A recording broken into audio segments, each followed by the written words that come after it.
जय हिंद साथियों, नमस्कार। सैनिक समाचार इंडिया में आप सभी का एक बार फिर स्वागत है। तो साथियों, आज आखिरकार 16 सितंबर 2022 को वन रैंक वन पेंशन 2 के ऊपर सरकार द्वारा दायर की गई टाइम एक्सटेंशन पेटिशन के ऊपर फैसला आ चुका है और इस फैसले से आप सब अवगत भी हो चुके हैं कि सरकार को जो 3 महीने चाहिए थे उसकी जगह पर अब 6 महीने मिल चुके हैं। 16 मार्च 2022 को फैसला आया था, 15 जून 2022 तक इम्प्लीमेंट करना था, 9 जून को सरकार द्वारा टाइम एक्सटेंशन पेटिशन डाली गई, लेकिन इसमें कुछ डिफेक्टिव होने की वजह से ये एप्लीकेशन सरकार ने अपने पास रखी और 3 महीने जैसे ही ख़त्म हो रहे थे, यानी जो 3 महीने मांगे थे वो एक्चुअली 16 जून से लेकर 15 सितंबर तक मांगे जा रहे थे और वो 3 महीने उस एप्लीकेशन को घुमाते घुमाते ही सरकार ने निकाल दिए।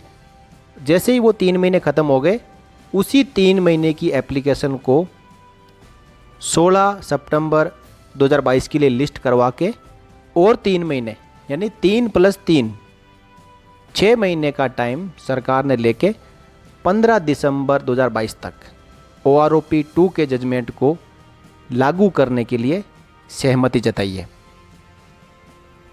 अब साथियों, OROP 2 पर हम यहाँ पे सच्ची और कड़वी बातें करेंगे। हो सकता है कि ये बातें किसी को अच्छा ना लगे, लेकिन ये सब बातें इंडियन एक्स सर्विसमैन्स के फेवर में है। वन रैंक वन पेंशन 2 का रिवीजन 1 जुलाई 2019 से होना था, लेकिन ये revision Indian ex serviceman movement द्वारा डाली गई रिट पेटिशन नंबर 419/2016 के कारण नहीं हुआ। आप सबको बताया कि 7 नवंबर 2015 को department of ex serviceman welfare ने OROP के ऊपर फाइनल लेटर जारी कर दिया था और उसी के मुताबिक 1 जुलाई 2019 से OROP का रिवीजन होना था, जिसे हम OROP 2 कह रहे हैं। अब यदि 2016 के अंदर इंडियन एक्स सर्विसमैन मूवमेंट द्वारा रिट पेटिशन नहीं डाली गई होती तो कोई भी कारण नहीं बनता कि सरकार 1 जुलाई 2019 से OROP 2 नहीं देती। लेकिन सरकार को मौका मिल गया कि रिट पेटिशन माननीय सुप्रीम कोर्ट में पेंडिंग है, इसके लिए हम वन रैंक वन पेंशन 2 जारी नहीं कर सकते। अब आपकी पेंशन और वन रैंक वन पेंशन 2 रुकवाने का अधिकार इंडियन एक्स सर्विसमैन मूवमेंट को किसने दिया? क्या आपसे आपकी पेंशन पर रिट पेटिशन डालने के लिए इंडियन एक्स सर्विसमैन मूवमेंट द्वारा कोई सहमति ली गई है? इसका जवाब आप बाद में कमेंट सेक्शन में ज़रूर करें।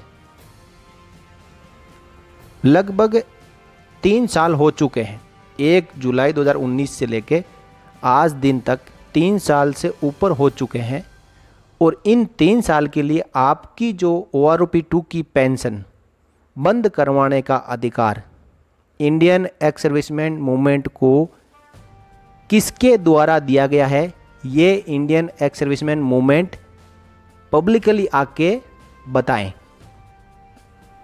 यदि किसी को या इंडियन एक्स सर्विसमैन मूवमेंट के कोई मेंबर है, उनको उनकी OROP में कोई समस्या हो तो अपनी पर्सनल एप्लीकेशन डालें, व्यक्तिगत एप्लीकेशन डालें कि मेरी समस्या है, मेरी पेंशन में कोई डिफेक्शन है या कोई त्रुटि है, उसको हाई कोर्ट, सुप्रीम कोर्ट, जहाँ मर्जी है वहाँ पर रिट पेटिशन डाल के सुधरवाया जा सकता है। लेकिन किसी दूसरे की पेंशन के ऊपर रिट पेटिशन डाल देना, ये तो समझ के बाहर की बात है।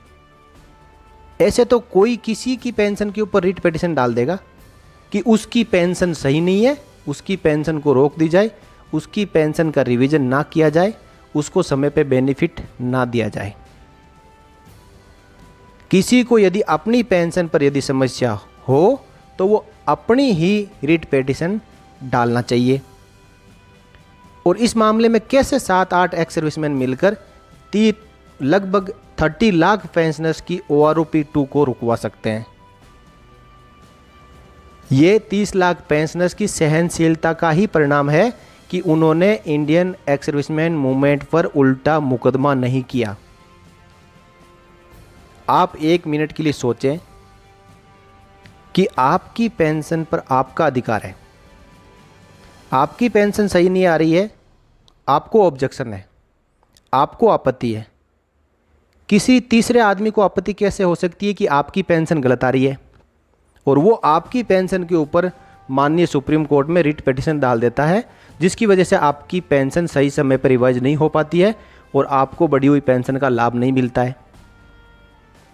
ये सरासर अन्याय है और इसके ऊपर इंडियन एक्स सर्विसमैन मूवमेंट के ऊपर उल्टा मुकदमा बनता है। लेकिन ये तमाम पेंशनर्स की सहनशीलता का ही परिणाम है कि उन्होंने अभी तक कोई भी इनके अगेंस्ट कदम नहीं उठाया है। जब पेंशनर्स ने OROP 2 के लिए 3 साल इंतज़ार कर ही लिया है तो 15 दिसंबर 2022 तक 3 महीने और ही सही, इतना सेक्रीफाइस हमारे इंडियन एक्स सर्विसमैन कर लेंगे। लेकिन यदि वो चाहते तो वो इंडियन एक्स सर्विसमैन मूवमेंट के खिलाफ माननीय सुप्रीम कोर्ट में वहीं पे इनकी रिट पिटीशन के अगेंस्ट रिट पिटीशन डाल सकते थे। लेकिन इसके बाद भी पेंशनर्स के साथ गुस्ताखी की जाएगी, यानी 15 दिसंबर 2022 तक जो सरकार बोल रही है कि वो 16 मार्च 2022 के सुप्रीम कोर्ट के जजमेंट को इम्प्लीमेंट कर देगी, यदि उस समय तक भी वो इम्प्लीमेंट नहीं करते हैं 15 दिसंबर 2022 तक और अगेन उनके साथ में गुस्ताखी की जाती है, तो इसका मतलब सोची समझी चाल है। OROP 2 को डिले करवाने की चाल है, समय पे OROP ना दिलवाने की चाल है। और ये चाल किसके कहे अनुसार चली जा रही है और किसके अनुसार चली जा रही है, पूरे हमारे एक्स सर्विसमैन समझदार हैं, वो इस बात को समझते हैं। इन सब के बारे में आप अपनी राय कमेंट बॉक्स में ज़रूर दें, क्योंकि आपकी राय मैटर करेगी कि आप अपना जो विचार रखते हैं, क्या आपको डिले मंजूर है या फिर आपकी OROP 2 1 जुलाई 2019 यानी 2019 में ही मिल जानी चाहिए थी। अब मैं पूरा जो OROP 2 का प्रीव्यू है वो आपको ब्रीफ में बताना चाहता हूँ। 1 रैंक 1 पेंशन के ऊपर 7 नवंबर 2015 का जो नोटिफिकेशन आया भारत सरकार का, उस नोटिफिकेशन के ऊपर 419/2016 रिट पिटीशन द्वारा ऑनरेबल सुप्रीम कोर्ट में मामला दर्ज करवाया गया। जब ऑनरेबल सुप्रीम कोर्ट का 16 मार्च 2022 को फाइनल जजमेंट आया तो उन्होंने यही कहा कि ये सरकार का नीतिगत फैसला है, यानी देश आज़ाद होने के बाद से लेकर सभी एक्स सर्विसमैन लगातार 1 रैंक 1 पेंशन की मांग कर रहे थे। लेकिन तत्कालीन सरकार जो 2014 में बन के आई, उन्होंने आते ही 1 रैंक 1 पेंशन का बीड़ा उठाया और जो भी टूटी फूटी या कमी पेशियों के साथ में एक बार 1 रैंक 1 पेंशन को लागू जरूर कर दिया। और उस पूरे नोटिफिकेशन को जो माननीय सुप्रीम कोर्ट के अंदर उसके ऊपर विश्लेषण किया गया, तो जो 3 जजों की बेंच थी उन्होंने उस नोटिफिकेशन को सही पाया, उसमें कोई भी त्रुटि नहीं पाई गई और कहा कि यह सरकार का नीतिगत फैसला है। अब एक बार जब सुप्रीम कोर्ट ने बोल दिया, जो सबसे सुप्रीम होता है, कि ये सरकार का नीतिगत फैसला है, लेकिन इंडियन एक्स सर्विसमैन मूवमेंट द्वारा जो उनका मेन पॉइंट था कि अफसर्स की पेंशन ज़्यादा बढ़नी चाहिए, उस पॉइंट को लेकर अगेन वो रिव्यू पिटीशन के जरिए माननीय सुप्रीम कोर्ट में पहुंच गए। अब यदि वो रिव्यू पिटीशन भी नहीं डाली गई होती तो 15 सितंबर 2022 तक OROP 2 का एरियर और बढ़ी हुई पेंशन और पेंशन टेबल सभी एक्स सर्विसमैन को मिल गई होती। लेकिन सरकार के पास फिर एक मौका आ गया कि रिव्यू पिटीशन डाली हुई है। अब मैं उसी रिव्यू पिटीशन की रेफरेंस में जो माननीय सुप्रीम कोर्ट के अंदर ऑफिस ऑर्डर निकला है उसके बारे में भी आपको मैं संक्षेप में यहाँ पे बताना चाहता हूँ, क्योंकि इंडियन एक्स सर्विसमैन मूवमेंट द्वारा कहा जाएगा कि दोनों सेपरेट मैटर है। और ये बार बार कहा गया था कि रिव्यू पिटीशन और टाइम एक्सटेंशन पिटीशन और OROP 2 का एरियर देना, ये सब अलग अलग चीज़ें हैं। OROP 2 का एरियर तो समय पे मिलेगा, क्या आपको मिला? नहीं मिला। ये सब आपको बरगलाने की, गुमराह करने की सब सोची समझी रणनीतिक चाल है। और उनको पता है कि ये ऐसे बोलते रहेंगे तो एक्स सर्विसमैन किसी बात के ऊपर, किसी मुद्दे को उठाएंगे नहीं और वो सहजता से इसको स्वीकार कर लेंगे। वो आपकी सहनशीलता का फ़ायदा लगातार उठाए जा रहे हैं। चलिए वो सुप्रीम कोर्ट का हम ऑफिस ऑर्डर देख लेते हैं कि उसमें सुप्रीम कोर्ट ने क्या कहा है। उसके बाद तो आप भी मान लेंगे और इंडियन एक्स सर्विसमैन मूवमेंट भी मान लेगा। आइए साथियों, ये जो मैं आपको ऑफिस ऑर्डर दिखा रहा हूँ, ये office order time extension petition के लिस्ट होने के दौरान माननीय सुप्रीम कोर्ट से जारी किया गया था। कोर्ट नंबर 2 में आइटम नंबर 8 के ऊपर ये मामला पूरा लिस्ट हुआ था। और इसमें देखिए आप सबसे पहले जो रेफरेंस दिया हुआ है वही रिट पेटिशन नंबर 419 ऑफ 2016 का दिया हुआ है, जिसके बारे में ये कह रहे थे कि वो 419/2016 का फैसला आ चुका है और एरियर सही समय पे मिलेगा, उसका और रिव्यू पेटिशन का कोई लेना देना नहीं है। ये बात इंडियन एक्स सर्विसमैन मूवमेंट के secretary major general Satbir Singh साहब द्वारा कई बार कही गई थी। लेकिन मामला दोनों आपस में इंटरलिंक था, जुड़ा हुआ था। उसी के कारण जो आपका OROP 2 का एरियर का डेट है वो निकल गया था और सरकार ने आपको OROP 2 का एरियर जारी नहीं किया था। यहाँ Indian ex serviceman movement versus union of India and others है। अब ऑफिस रिपोर्ट को ध्यान से आप समझें। इसमें लिखा हुआ है कि it is submitted that instant writ petition above mentioned was listed before the honourable court on 16 March 22, जो फैसले की बात की जा रही है।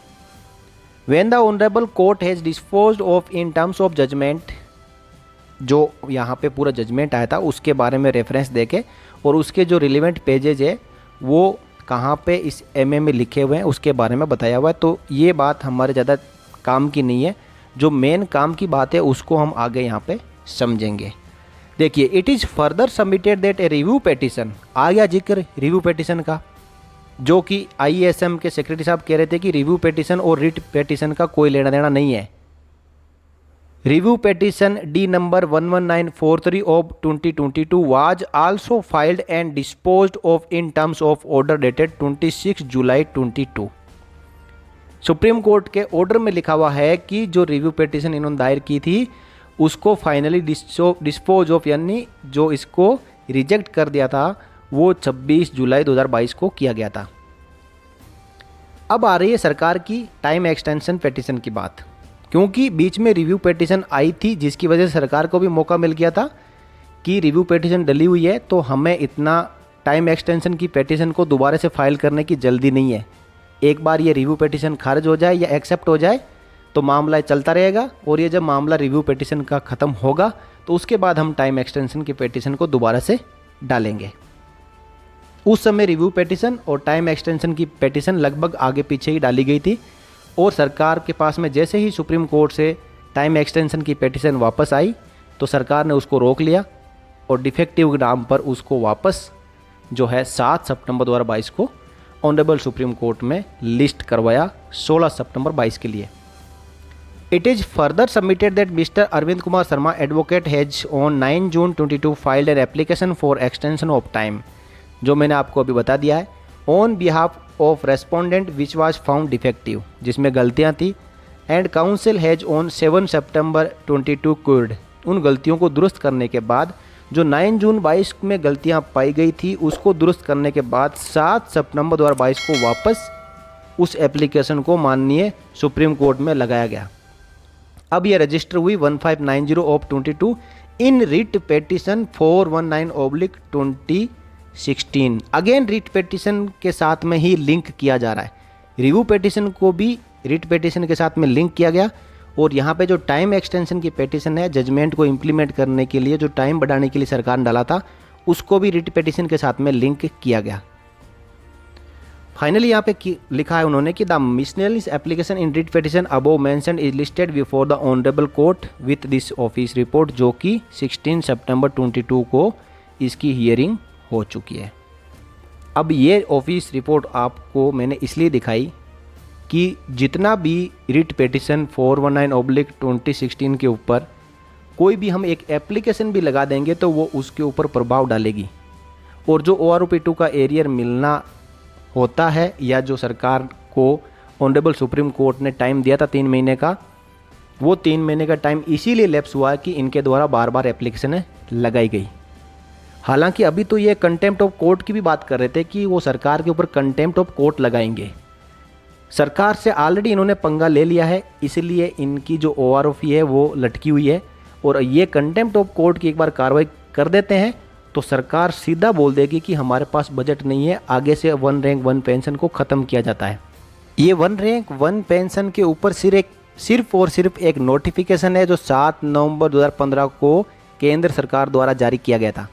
ये कोई संविधान में लिखा हुआ कोई कानून नहीं है कि हर एक को मानना जरूरी होता है। नोटिफिकेशन को सरकार कभी भी रद्द कर सकती है। तो इसके अंदर यदि सरकार के ऊपर इंडियन एक्स सर्विसमैन मूवमेंट द्वारा कंटेम्प्ट ऑफ कोर्ट की कार्रवाई की जाती है तो उसका सबसे बड़ा धक्का लगभग 36 लाख डिफेंस पेंशनर्स को लग सकता है।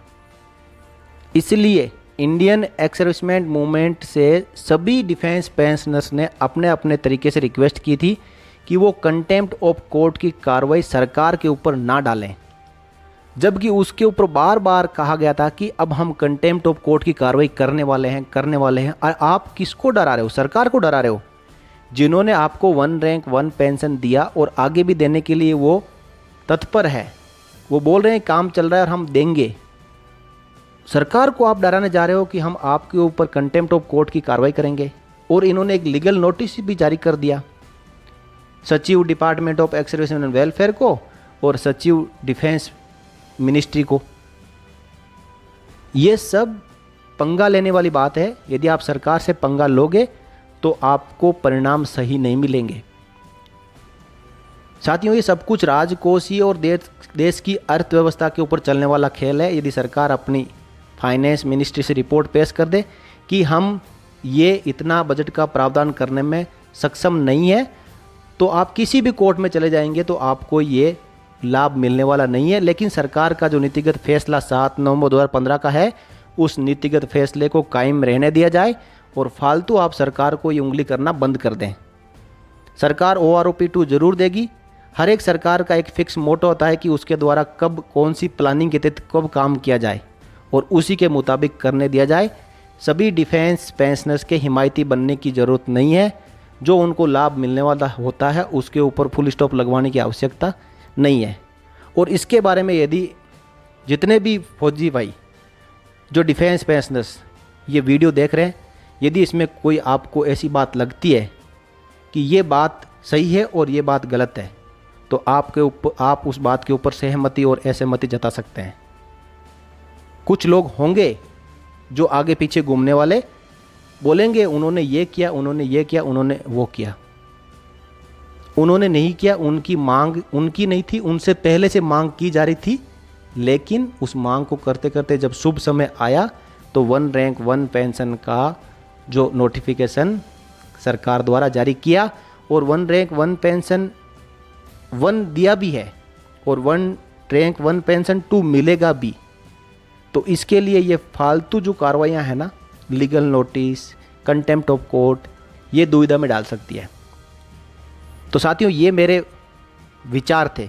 आपका इसके ऊपर कहना है तो आप कमेंट सेक्शन में ज़रूर लिख सकते हैं। तो साथियों, इस वीडियो में इतना ही। मिलते हैं अगले वीडियो में इसी प्रकार की एक और अपडेट के साथ। तब तक के लिए जय हिंद, जय भारत, वंदे मातरम।